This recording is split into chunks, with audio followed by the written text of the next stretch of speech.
Hello everybody. मैं संदीप जांगेड़ एक बार फिर से आपका हार्दिक स्वागत करता हूं। आज हम कार्बोक्सिलिक एसिड का पार्ट नंबर 2 डिस्कस करते हैं। हमने जो लास्ट में डिस्कस किया था वो कार्बोक्सिलिक एसिड बनाते कैसे, उसके प्रिपरेशन मेथड डिस्कस किया था और फिजिकल प्रॉपर्टी अपने डिस्कस की थी। आज जो हम डिस्कस करते हैं वो डिस्कस करते हैं एसिडिक नेचर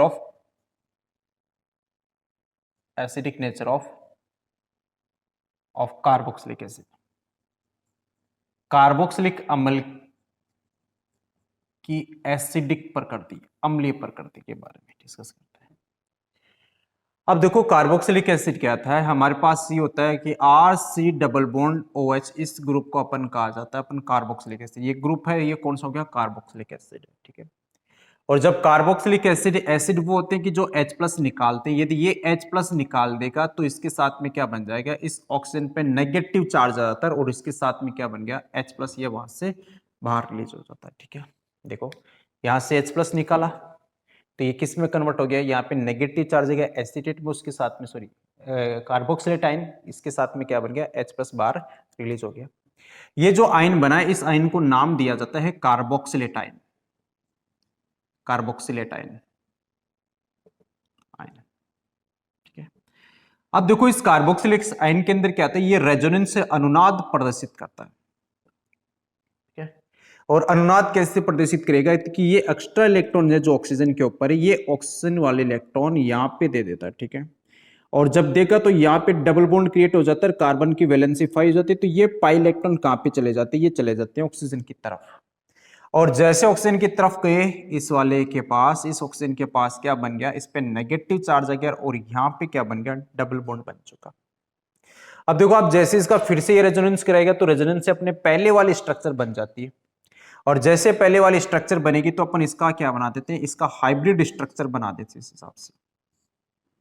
ये इसकी संकेत स्ट्रक्चर हो गए, जहां पे ऑक्सीजन पे नेगेटिव है, इस ऑक्सीजन पे भी क्या जाता है, नेगेटिव, क्योंकि नेगेटिव नेगेटिव आपस में कहते हैं ट्रांसफर होता रहता है, ठीक है। तो देखो यहाँ पे जब रेजोनेंस आता है तो रेजोनेंस की वजह से क्या आती है, स्टेबिलिटी आ जाती है, स्थायित्व आ जाता है। और जब स्थायित्व आ जाता है तो इस नेगेटिव चार्ज का अट्रैक्शन इस H पॉजिटिव के साथ में नहीं रहता, और जब H पॉजिटिव के साथ में नहीं है तो यहां से H पॉजिटिव क्या होता है, इजीली क्या होता है, एलिमिनेट हो जाता है। और इसी एलिमिनेट की वजह से कार्बोक्सिलिक एसिड क्या होते हैं, एक स्ट्रॉन्ग एसिड होते हैं, परबल अम्ल होते हैं, जो रेजोनेंस की वजह से H पॉजिटिव को वापस अट्रैक्शन नहीं करते। लेकिन यही मैं कंपैरिजन करूं किसके साथ में, यदि कार्बोक्सिलिक एसिड के साथ में, इसके साथ में यदि आप एल्कोहल के साथ में आप करो, जैसे मैंने यहां पे एल्कोहल बना दिया और यहां पे मैंने कार्बोक्सिलिक एसिड बनाया, ये कार्बोक्सिलिक एसिड हो चुका। अब देखो एल्कोहल में भी देखो, यहां से एल्कोहल यदि इस OH से यदि बॉन्ड टूट जाए, यहां से H प्लस निकाल दे, और जैसे H प्लस निकालेगा ऑक्सीजन पे चार्ज क्या बन जाता है, माइनस का, और यहां पे H प्लस इसने बाहर निकाल दिया। लेकिन देखो यहां पे इस एल्कोहल के अंदर, इसके अंदर जो ये एल्कोहल है, इसको आप क्या कहते हैं, इसको अपन एल्कोक्साइड कहा जाता है। इस एल्कोक्साइड में देखो कहीं पे भी रेजोनेंस शो करता है क्या, यहां पे रेजोनेंस अनुनाद नहीं आता। और जब रेजोनेंस शो नहीं करता, लेकिन इस ऑक्सीजन के साथ में जुड़ा हुआ ग्रुप RCH2, ये कौन सा इफेक्ट शो करता है, ये प्लस इफेक्ट शो करते हैं। और जब प्लस इफेक्ट शो करते हैं तो ये क्या करते हैं, ये इलेक्ट्रॉन डोनेट करते हैं। प्लस आई का मतलब इलेक्ट्रॉन डोनेटिंग ग्रुप है, तो ये जैसे इलेक्ट्रॉन डोनेट करते हैं ऑक्सीजन की तरफ, और ऑक्सीजन पे नेगेटिव चार्ज क्या हो जाता है, इंक्रीज हो जाता है। और ये नेगेटिव चार्ज क्या करेगा, वापस अट्रैक्ट करता है किसको, H पॉजिटिव को। और जब H पॉजिटिव को वापस अट्रैक्ट करेगा तो इसकी जो अपने पास में जो H पॉजिटिव निकालने की जो कैपेसिटी होती है वो क्या होती है, डिक्रीज हो जाती है। और डिक्रीज होगी तो इसका मतलब उसकी एसिडिक स्ट्रेंथ क्या हो जाती है, as compare to carboxylic acid से क्या हो जाती है, कम हो जाती है। और इसका रीजन कौन है, इसका रीजन है प्लस इफेक्ट। और जबकि मैंने यहाँ पे कार्बोक्सिलिक एसिड में कहा था कि मैंने कहा रेजोनेंस है, रेजोनेंस की वजह से क्या होता है, ये H पॉजिटिव के प्रति अट्रैक्शन वापस शो नहीं करता, इजीली H पॉजिटिव को बाहर निकाल सकता है। इसलिए कार्बोक्सिलिक एसिड क्या होता है, more strong as compare to alcohol. यदि अपन बात करें यही बात फिनोल के साथ में करो, तो देखो फिनोल, यहां पे अपन ये फिनोल हो चुका हमारे पास में, इसको आप क्या कहोगे, फिनोल कहते हैं, ठीक है। डबल बॉन्ड ये फिनोल है। और इस फिनोल्स के पास, ऑक्सीजन के पास क्या है, लोन पेयर है। अब देखो जैसे ये क्या करता है, यहाँ पे ऑक्सीजन हाइड्रोजन के बीच में दोनों में इलेक्ट्रॉन नेगेटिविटी में डिफरेंस, तो यहाँ पे ऑक्सीजन इलेक्ट्रॉन क्या करता है, वापस अपने तरफ लेकर और यहाँ से H पॉजिटिव निकाल देता है। और जब H पॉजिटिव निकालेगा, ऑक्सीजन पे चार्ज कौन सा बन गया, नेगेटिव चार्ज बन जाता है। और इस स्ट्रक्चर को कहा जाता है फिनॉक्साइड। ये क्या हो गया, फिनॉक्साइड। फिनॉल से फिनॉक्साइड बनता है, एल्कोहल से एल्कोक्साइड था, और ये अपने पास कार्बोक्सिलेट था। अब देखो फिनोल में भी क्या होता है कि ये नेगेटिव चार्ज, ये डबल बॉन्ड, ये क्या शो करते हैं, ये रेजोनेंस शो करते हैं। और जैसे रेजोनेंस शो करेंगे तो ये पाई इलेक्ट्रॉन जैसे कार्बन की तरफ आते हैं तो कार्बन पे चार्ज कौन सा आ जाता है, नेगेटिव चार्ज आ जाता है।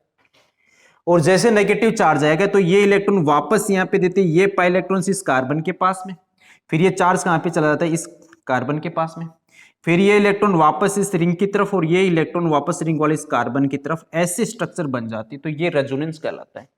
और रेजोनेंस की वजह से आपको पता है स्टेबिलिटी आती है। तो हमारे पास में फिनॉक्साइड भी क्या हो गया, फिनॉक्साइड भी हमारे पास स्टेबल कंपाउंड है, ठीक है। लेकिन इसमें होता है क्या है, देखो रेजोनेंस, यदि अपन कार्बोक्सिलिक एसिड की बात करें तो, लेकिन जो नेगेटिव चार्ज था वो नेगेटिव चार्ज कहां पे ट्रांसफर हो रहा था, देखो कि उस पे हो रहा था कि जहां पे इलेक्ट्रॉन नेगेटिविटी क्या है, हाई वाले एटम के ऊपर क्या होता है, ट्रांसफर हो रहा था। लेकिन आप देखो कि फिनोल के अंदर देखो नेगेटिव चार्ज ऑक्सीजन पे, फिर ये ट्रांसफर कहां पे हो रहा है, ये ट्रांसफर हो रहा है कार्बन के ऊपर। और जब कार्बन के ऊपर ट्रांसफर हो रहा है तो कार्बन की इलेक्ट्रोनेगेटिविटी क्या होती है, कम होती है। और जब इलेक्ट्रोनेगेटिविटी कम है और उसके ऊपर नेगेटिव चार्ज आ रहा है तो इसका मतलब उसकी एसिडिक स्ट्रेंथ को क्या कर देता है, वो वीक कर देता है। तो आपको पूछा जाए कि सबसे ज्यादा एसिडिक कौन है, तो सबसे ज्यादा एसिडिक हमारे पास में निकल के आता है कार्बोक्सिलिक एसिड। कौन है क्या, कार्बोक्सिलिक एसिड। उसके बाद सेकंड नंबर पे अपन देखा जाए तो फिनोल ज्यादा एसिडिक है एज कंपेयर टू किसके, एल्कोहल से। और एल्कोहल से भी ज्यादा एसिडिक होता है H2O, और उसके बाद में अपन बात किसकी कर लेते हैं, एल्कोहल की। तो हमारे पास एक ऑर्डर निकल के आ जाता है कार्बोक्सिलिक एसिड, उसके बाद में देन फिनोल, उसके बाद H2O, उसके बाद में लास्ट में कौन हो गया, एल्कोहल हो चुका। अब देखो इसमें एक छोटा सा एक अपने रिलेशन शॉर्ट ट्रिक है, यदि आप जब से क्वेश्चन निकालो एसिडिक स्ट्रेंथ में, तो आपको ध्यान में रखना है कि जो एसिडिक स्ट्रेंथ होती है, एसिडिक स्ट्रेंथ वो डायरेक्टली प्रोपोर्शनल टू होती है माइनस आई इफेक्ट के, और इनडायरेक्टली प्रोपोर्शनल टू होती है 1 प्लस आई इफेक्ट के। जितना ज्यादा प्लस आई इफेक्ट होगा एसिडिक स्ट्रेंथ उतनी ही वीक होती जाती है, और जितना माइनस आई इफेक्ट होगा इसका मतलब एसिडिक स्ट्रेंथ उतनी ही क्या होती है, स्ट्रांग होती जाती है। अब प्लस आई का मतलब क्या है, प्लस आई का मतलब है इलेक्ट्रॉन डोनेटिंग ग्रुप। प्लस आई को कहा जाता है इलेक्ट्रॉन डोनेटिंग ग्रुप, और माइनस आई को अपन कहते हैं electron withdrawing group. Electron withdrawing group, ये इलेक्ट्रॉन डोनेट करने वाला और ये इलेक्ट्रॉन है खींचने वाला है। अब आपको ध्यान रखना है कि जैसे मैं कह दूं कि माइनस आई इफेक्ट, कि ये ऑर्डर आपको ध्यान रखना है कि माइनस आई इफेक्ट सबसे ज्यादा किस में आता है, CF3 में, उसके बाद में NO2, उसके बाद में CN, ठीक है, उसके बाद में अक्स, अक्स का मतलब हेलोजन, हेलोजन में भी आपको याद रखा फ्लोरीन, क्लोरीन, ब्रोमीन, आयोडीन, ठीक है, और उसके बाद में फेनिल ग्रुप। तो ये है हमारे पास में माइनस आई इफेक्ट ग्रुप, ठीक है। सबसे ज्यादा किस में, तो सबसे ज्यादा है CF3 के अंदर है, उससे कम किस में, उससे NO2 में, फिर CN में, फिर अक्स में, फिर फेनिल में, फिर क्लोरीन, क्लोरीन, ब्रोमीन, और उसके बाद लास्ट में कौन हो गया, सॉरी अक्स, फ्लोरीन, क्लोरीन, ब्रोमीन, और उसके बाद लास्ट में कौन हो गया, फेनिल। और प्लस इफेक्ट कौन शो करता है, तो प्लस इफेक्ट शो करता है एल्काइल ग्रुप, एल्काइल ग्रुप, ठीक है। जितना बड़ा एल्काइल ग्रुप होगा इसका मतलब प्लस इफेक्ट उतना ही क्या होगा, ज्यादा होगा, ठीक है। तो आपको ध्यान रखना है एसिडिक स्ट्रेंथ जब भी आपको निकालना है तो निकालने के लिए आपको चेक क्या करना पड़ेगा, plus I minus I effect check करो। और plus I minus I effect में जहां पे माइनस आई इफेक्ट ज्यादा होगा इसका मतलब एसिडिक स्ट्रेंथ ज्यादा होगी, प्लस आई इफेक्ट ज्यादा होगा तो एसिडिक स्ट्रेंथ क्या होती है, कमजोर हो जाती है। और इसमें आपको मैंने कहा कार्बोक्सिलिक एसिड क्या होता है, मोर एसिडिक होता है। उसका रीजन हमने देखा कि नेगेटिव चार्ज कहां पे आता है, ऑक्सीजन के ऊपर क्या होता है, ट्रांसफर होता रहता है। और इसके अलावा रेजोनेंस की वजह से यहाँ पे H पॉजिटिव के प्रति अट्रैक्शन वापस शो नहीं करता, इजीली H पॉजिटिव को निकाल सकता है। जबकि फिनोल के अंदर क्या होता है, प्लस इफेक्ट आ जाता है, प्लस इफेक्ट की वजह से उसकी एसिडिक स्ट्रेंथ क्या होती है, कम हो जाती है। और एल्कोहल के अंदर, फिनोल में क्या था कि फिनोल में रेजोनेंस आता है, लेकिन जो नेगेटिव चार्ज बनता है वो फिनोल के अंदर क्या होता है, कार्बन के ऊपर आ जाता है, लेकिन कार्बन की इलेक्ट्रोनेगेटिविटी क्या होती है, कम होती है। इसी वजह से उसकी एसिडिक स्ट्रेंथ क्या हो जाती है, कम हो जाती है, ठीक है। अब देखो नेक्स्ट हम जो बात करते हैं वो है हमारे पास chemical property, chemical property of carboxylic acid.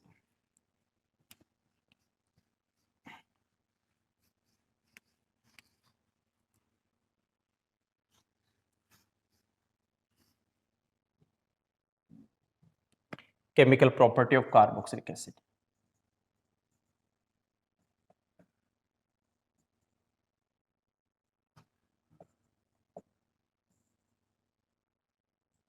Carboxylic अम्ल के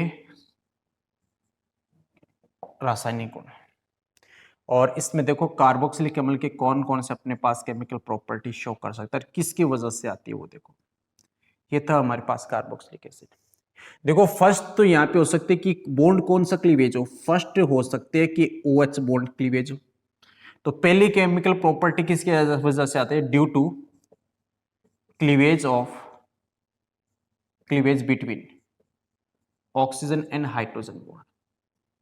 सबसे पहला कौन सा है आपके पास में केमिकल प्रॉपर्टी, कौन सी, जब ऑक्सीजन और हाइड्रोजन के बीच का बॉन्ड क्या हो, टूटे, क्लीवेज हो। फिर सेकंड कौन सी हो सकती है, तो सेकंड केमिकल प्रॉपर्टी डिस्कस करता है ड्यू टू इस OH ग्रुप एंड कार्बन की वजह से, कि कार्बन कौन सा टूट रहा है, कार्बन और इस OH के बीच का। तो सेकंड केमिकल प्रॉपर्टी आएगी ड्यू टू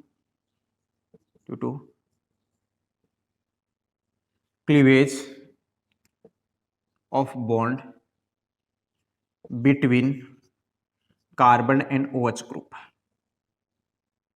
कार्बन और OH ग्रुप वाले बॉन्ड की वजह से। और थर्ड जो केमिकल प्रॉपर्टी हमारे पास में आती है वो किसकी वजह से, वो हम देखते हैं यहाँ पे इस CO की वजह से। किसकी वजह से, इस CO की वजह से, कार्बोनिल ग्रुप की वजह से। तो थर्ड केमिकल प्रॉपर्टी होगी ड्यू टू कार्बोनिल ग्रुप, ये CO की वजह से, ठीक है। उसके अलावा फोर्थ केमिकल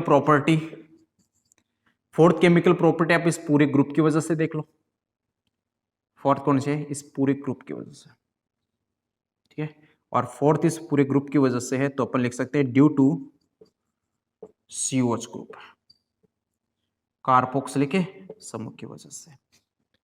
और फिफ्थ केमिकल प्रॉपर्टी आप किसकी वजह से, R ग्रुप की वजह से। फिफ्थ कौन सी होगी, और ड्यू टू एल्काइल ग्रुप। ऐसे हम 5 टाइप की केमिकल्स प्रॉपर्टी यहाँ पे डिस्कस करेंगे। तो जिसमें हमारे पास में फर्स्ट जो केमिकल प्रॉपर्टी है वो हम डिस्कस करें कि बॉन्ड कौन सा क्लीवेज हो रहा है, वो क्लीवेज हो रहा है ऑक्सीजन और हाइड्रोजन के बीच का बॉन्ड है।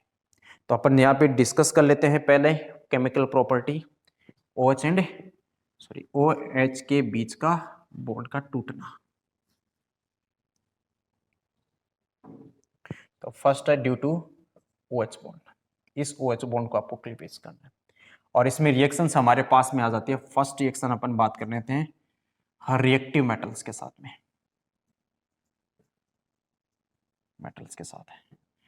विथ हाईली रिएक्टिव मेटल्स, उच्च क्रियाशील धातुओं के साथ में रिएक्शंस। अब देखो रिएक्शंस कौन कौन सी होती है, जैसे अपन बात करते हैं लाइक है, जैसे कि सोडियम, पोटेशियम, एल्यूमिनियम, ठीक है। इसके अलावा जैसे कैल्शियम, तो ये हमारे पास है हाईली रिएक्टिव एस ब्लॉक वाले एलिमेंट्स, ठीक है। अपन बात कर लेते हैं जैसे RCOH रखा मैंने, और इसके साथ में मैंने क्या रखा, जैसे सोडियम पुट कर दिया, ठीक है। अब सोडियम क्या करता है, यहां पे बॉन्ड कौन सा क्लीवेज होता है, यहां पे देखो बॉन्ड ना वो क्लीवेज हो जाता है इस ऑक्सीजन और हाइड्रोजन के बीच का। और जैसे ऑक्सीजन हाइड्रोजन के बीच का बॉन्ड क्लीवेज होगा तो यहां से क्या निकाल देता है, यहां से H+ के रूप में निकाल देता है। ऑक्सीजन पे चार्ज कौन सा आ गया, माइनस का, उसके साथ में कौन जुड़ जाता है, ये सोडियम जुड़ जाता है। तो हमारे पास में क्या बन गया, RCOONA, और साथ में यहाँ पे रिलीज क्या होगी, H2 गैस। और बैलेंस करने के लिए इसके 2 मॉलिक्यूल्स ले लो, सोडियम भी हमारे पास 2, तो सोडियम एसीटेट भी कितने बनेंगे, 2। ये किसको बताता है, तो ये हमारे को बताता है अम्लीय प्रकृति को, acidic nature of carboxylic acid. तो अपने पास कार्बोक्सिलिक एसिड की रिएक्शंस आप किसके साथ करवा दो, रिएक्टिव मेटल्स के साथ में करवा दो, तो वहां से क्या निकल जाता है, वहां से H2 निकल जाता है। और ये किसको बताता है, अम्लीय प्रकृति को बताता है। ऐसे अपन नेक्स्ट बात कर लें कि रिएक्शंस विथ एल्कलाई, मतलब क्षार के साथ में आपको रिएक्शंस करवानी है। तो देखो फिर से कार्बोक्सिलिक एसिड, इसकी रिएक्शन आप करवा दो NaOH के साथ में ले लो या KOH के साथ में ले लो। अब देखो बेस वो होते हैं जो OH नेगेटिव देते हैं, इस यहाँ पे Na पॉजिटिव, ये क्या होगा, H पॉजिटिव रिलीज होगा ऑक्सीजन पे, यहाँ पे क्या हो गया पूरे पे नेगेटिव चार्ज, तो H प्लस OH नेगेटिव मिलकर H2 बनाते हैं, इसके साथ Na किसके साथ जुड़ जाता है, इस एसीटेट के साथ में, तो हमारे पास में क्या बन गया RCO Na प्लस में क्या बन गया H2। क्लियर है, तो ये रिएक्शंस किसके साथ में होगी, एल्कली के साथ में। यदि आप KOH ले लो तो यहाँ पे क्या जाएगा पोटेशियम, इसको आप सोडियम एसीटेट या पोटेशियम एसीटेट कहते हैं। इसके अलावा जो थर्ड जो रिएक्शंस है हमारे पास में अपन किसके साथ पढ़ रहे हैं, RMGX के साथ में, और RMGX में हम जानते हैं कि R नेगेटिव होता है, MGX क्या होगा पॉजिटिव। अब देखो यहाँ पे भी क्या, ये कार्बोक्सिलिक एसिड हमने लिया और हमने रिएक्शंस किसके साथ करवा दिया, RMGX के साथ में करवाते हैं। तो इस RMGX के साथ में भी जब रिएक्शन कराएंगे तो यहाँ पे भी जो बॉन्ड क्लीवेज होता है वो कौन सा होगा, वो कार्बन और ऑक्सीजन और हाइड्रोजन के बीच का बॉन्ड टूट जाता है, जिससे H पॉजिटिव के रूप में, और ये H पॉजिटिव किसके साथ में, R नेगेटिव के साथ जुड़ जाता है। तो हमारे पास में क्या बन गया RH, ये एल्केन बन चुका, और हमारे पास में ये साथ में क्या बन गया Mg अक्स, और मैग्नीशियम पे चार्ज कौन सा था, पॉजिटिव चार्ज, और इसके साथ में अब कौन जुड़ गया, ये पूरा का पूरा ग्रुप यहाँ पे जुड़ जाता है कि OCOR। ठीक है, तो ऐसे हमारे पास में क्या बन गई एल्केन।